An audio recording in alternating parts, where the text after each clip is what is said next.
Good morning, family. This is Ricky, and welcome to Hope for Today. God bless you real good, family. It's Monday, so you know how we roll. You need to get up out your bed. You need to bend the knee and thank God for another day. I declare this week we're going to act like a thing is so, even though it ain't so, in order that it might be so, because God said so.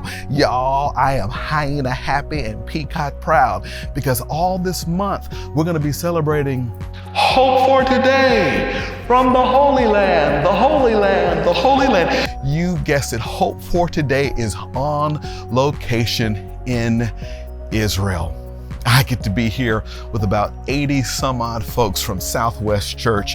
I'm literally in Caesarea, just in front of the Mediterranean Sea. We're right here at a Roman amphitheater. This is the very location where the Apostle Peter in Acts chapter 10 received the white vision from God, which is what I want to talk to us about today in the way of obedience. Acts chapter 10, verse 14.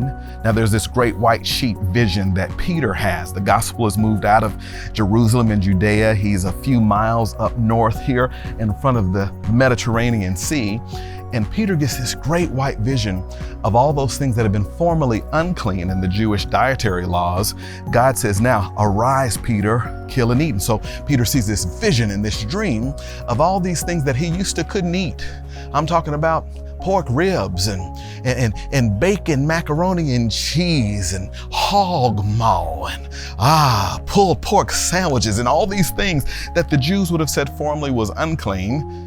But he gets this white vision and God says, now rise, kill and eat. And guess what Peter says in verse 14? He says, by no means, Lord, for I've never eaten anything that is common or unclean. Have you ever been in a situation in your life where you were obedient most of the time? You were compliant with God's will most of the time. That's Peter in our text. You see, long story short, for centuries, they had all these laws that really set up the Jews to be God's special people. God had given a spotlight on Israel to show the world what he was like.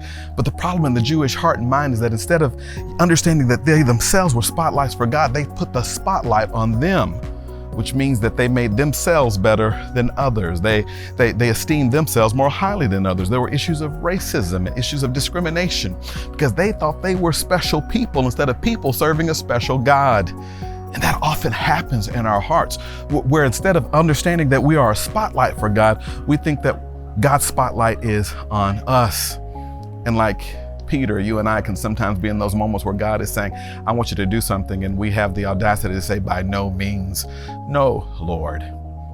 Friend, 99% obedience is still 100% disobedience. 9 out of 10 is not perfect, it's imperfect.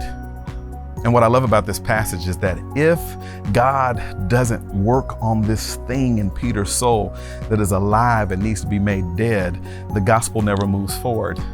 And we are just in front of the Mediterranean Sea, the very place where after this is done in Peter's soul, the gospel literally goes from here to the rest of the world. What's going on in your soul today that if you let God do business with you today, that then after that business is done, you too can take the gospel to the known parts of the world? That's what happened in Peter's heart. That's what's happening in our heart as we're here in Caesarea. And I pray that that's what happens in your heart throughout this week as we have hope for today from the Holy Land. And that's hope for today. I'll see you next time.